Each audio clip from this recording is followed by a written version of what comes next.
क्या आप जानते हैं कि सबसे दर्दनाक तलाक वो नहीं होती जो कोर्ट कचहरी में या जज के सामने साइन करके हो, बल्कि वो होती है जो एक हंसते खेलते घर के अंदर बिना किसी शोर के इंतहाई खामोशी से हो जाती है। एक ऐसी तलाक जिसे कानून नहीं देख सकता, जिसे सोसाइटी नहीं पहचान सकती, जिसे माइग्रेशन या मायके जाना नहीं कहते, इसे नफ्सियात की ज़बान में साइलेंट डिवोर्स कहा जाता है।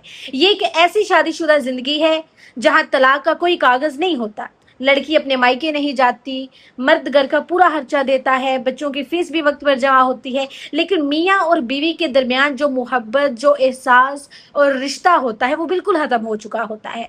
वो एक ही छत के नीचे एक ही कमरे में रहते हुए भी एक दूसरे के लिए बिल्कुल मर चुके होते हैं। नंबर 1, हम अक्सर समझते हैं कि तलाक तब होती है जब मर्द गुस्से में आकर 3 लफ्ज बोल देता है या औरत कोर्ट से हुला ले लेती है, लेकिन साइलेंट डिवोर्स उससे कहीं ज्यादा खतरनाक और तकलीफ दे है। ये वो स्टेज है जहां मियाँ बीवी के दरमियान लड़ाई झगड़े भी खत्म हो जाते हैं। देखिए, क्योंकि रिश्तों में लड़ाइयाँ तब तक होती है जब तक एक दूसरे से उम्मीद बाकी होती है, जब तक ये लगता है कि शायद लड़ने से सामने वाला मेरी बात को समझ जाए। लेकिन जब उम्मीद का वो आखिरी धागा भी टूट जाता है तो इंसान लड़ना भी छोड़ देता है, वो खामोश हो जाता है।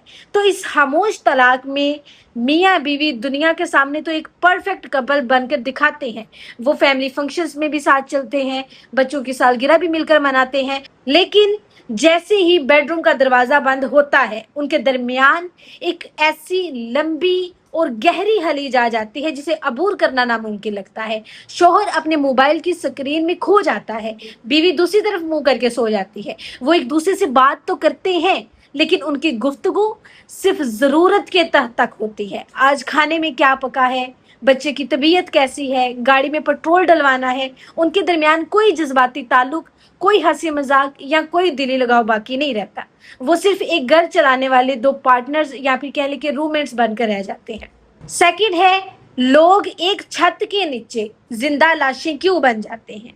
देखें, ये खामोश तलाक एक दिन में नहीं होती, ये बरसों की बेरुखी और छोटी छोटी बातों को नजरअंदाज करने का नतीजा होती है। इसके कुछ बड़े नफ्सियाती असबाब भी हैं। नंबर 1, जब एक पार्टनर, खास तौर पर बीवी, बार बार अपने शोहर को अपने दिल का हाल बताने की कोशिश करे, अपने दुख सुनाए और आगे से शोहर उसे ड्रामा, पागलपन या फालतू की बातें कहकर हवा में बात को उड़ा दे, तो वो औरत अंदर से टूट जाती है। जब आप किसी इंसान के जज्बात को बार बार ठुकराते हैं, उसे अंडरस्टैंड नहीं करते, तो वो एक दिन आपके सामने अपने दिल का दरवाजा हमेशा के लिए बंद कर लेता है। वो सोचता है कि जब मेरी बात की कोई वैल्यू ही नहीं तो मैं बोलूं ही क्यों। सेकंड है, शादी के इब्तदाई सालों में जब दोनों एक दूसरे की आदतों को सुधारने के लिए लड़ते हैं और हर बार उन्हें मायूसी ही मिलती है, तो दिमाग में ये बात बैठ जाती है कि मैं जितना मर्जी सार मार लूं, मैं जितना मर्जी बोल लूं, इस इंसान ने मेरी कदर नहीं करनी, इस इंसान ने बात को समझना ही नहीं, ये कभी बदल ही नहीं सकता। ये नाउम्मीदी इंसान को रिश्ते से बिल्कुल लाताल्लुक कर देती है। अब सामने वाला गुस्सा करे या बदतमीजी करे या देर से घर आए, बात करे ना करे, सामने वाले को, दूसरे इंसान को कोई फर्क नहीं पड़ रहा होता। तीसरा है, हमारे माशरे में लाखों खवातीन और लाखों मर्द सिर्फ इसलिए तलाक नहीं लेते क्योंकि वो अपने बच्चों के फ्यूचर बर्बाद नहीं करना चाहते। वो सोचते हैं कि अगर हम अलग हो गए तो माशरा बच्चों को ताने देगा, लड़की के मायके वाले बोझ नहीं उठा सकते, या मर्द बच्चों से दूर नहीं होना चाहता, वो बच्चों की खातिर कुर्बानी तो दे देते हैं और एक ही घर में रुक जाते हैं, लेकिन वो जबरदस्ती का साथ उनके अपने वजूद को एक जिंदा लाश बना देता है। चौथा है द कंपैरिजन ट्रैप। जब मियाँ बीवी अपने रूटीन की जिंदगी में बोरियत का शिकार होते हैं और सोशल मीडिया पर दूसरे जोड़ों को रोमांटिक पोस्ट या तस्वीर देखते हैं तो उनके अंदर अपने पार्टनर के खिलाफ एक नफरत पैदा होने लगती है। क्यों? रीजन क्या है? क्योंकि वो अपने मियाँ या अपनी बीवी को उन फर्जी मयारों पर तोलने लगते हैं जो वो सोशल मीडिया पर देखते हैं। कंपैरिजन शुरू हो जाता है जिससे आपस के फासले मजीद बढ़ जाते हैं और बातचीत का रास्ता बिल्कुल बंद हो जाता है। इंसान सोचने लगता है मेरा पार्टनर कैसा है, फलां का पार्टनर तो बहुत अच्छा है। तो ये जो कंपैरिजन शुरू हो जाता है ये तो बिल्कुल ताल्लुक को खत्म कर देता है। तो ये खतरनाक पॉइंट्स थे। آئیے اب دیکھتے ہیں کہ کائنات کا سب سے خوبصورت دین ہمارا دین اسلام اس خاموش عذاب کے بارے میں ہماری کیا رہنمائی کرتا ہے۔ اسلام رشتوں میں صرف جسمانی موجودگی کا نام نہیں ہے، اسلام دلوں کے جوڑنے کا نام ہے۔ اللہ تعالیٰ قرآن مجید میں شادی کا مقصد بیان کرتے ہوئے فرماتا ہے، اور اس کی نشانیوں میں سے ہے کہ اس نے تمہارے لیے تمہیں میں سے جوڑے بنائے تاکہ تم ان کے پاس سے سکون پاؤ اور تمہارے درمیان محبت اور ہمدردی پیدا کر دے۔ سبحان اللہ۔ اب اس بات پہ غور کریں کہ اللہ نے شادی کا اصل مقصد سکون کو قرار دیا ہے۔ اگر ایک گھر میں سب کچھ ہے، پیسہ ہے، برانڈز ہیں، گاڑی ہے، لیکن سکون اور محبت نہیں ہے، تو وہ گھر اسلامی معیاروں پر پورا نہیں اتر رہا۔ ہمارے پیارے نبی کریم صلی اللہ علیہ وآلہ وسلم نے اپنی ازواج مطہرات کے ساتھ جو زندگی گزاری وہ ہمارے لیے سب سے بڑا رول ماڈل ہے۔ آپ صلی اللہ علیہ وآلہ وسلم اپنی بیویوں کے دل کا حال جانتے تھے، ان کے ساتھ ہنستے تھے، ان کی باتیں سنتے تھے، یہاں تک کہ حضرت عائشہ کے ساتھ دوڑ کا مقابلہ بھی کرتے تھے۔ تو اسلام مرد کو حکم دیتا ہے کہ اپنی بیوی کے ساتھ اچھا سلوک کرو، اور بیوی کو حکم دیتا ہے کہ اپنے شوہر کے ساتھ مخلص ساتھی بنو۔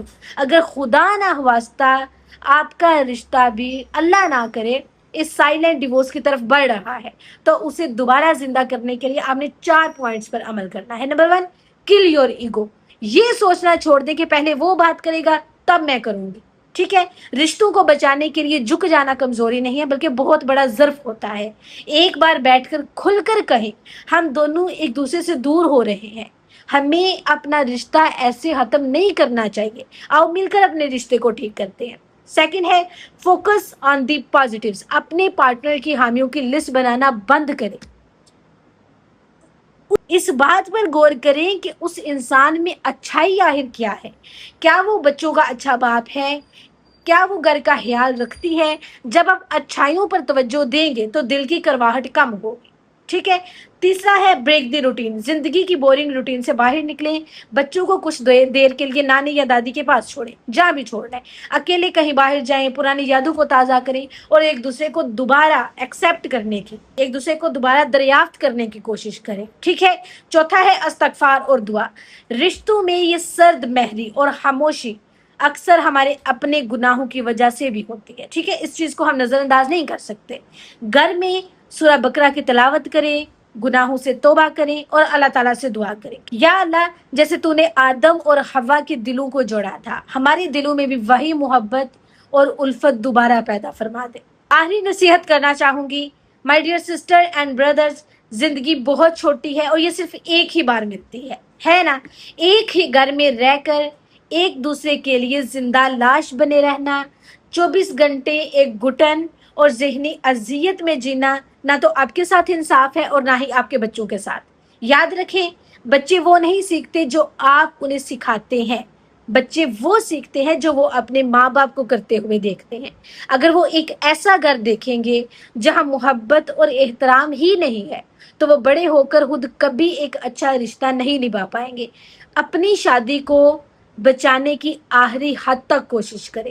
اگر کہیں کوئی بات چیت کا رستہ بچا ہے تو اسے استعمال کریں، اپنے پارٹنر کا ہاتھ تھامیں، اسے معافی مانگیں، اسے گلے لگائیں، رشتوں کو مرنے مت دیں، کیونکہ جب ایک بار رشتہ اندر سے مر جاتا ہے تو پھر دنیا کی کوئی طاقت اس میں دوبارہ جان نہیں ڈال سکتی۔ اپنے گھر کو سچی خوشیوں اور سکون کا گہوارہ بنائیں۔ مجھے اجازت دیجیے، انشاءاللہ نیکسٹ ویڈیو میں ملاقات ہوگی۔ اللہ حافظ۔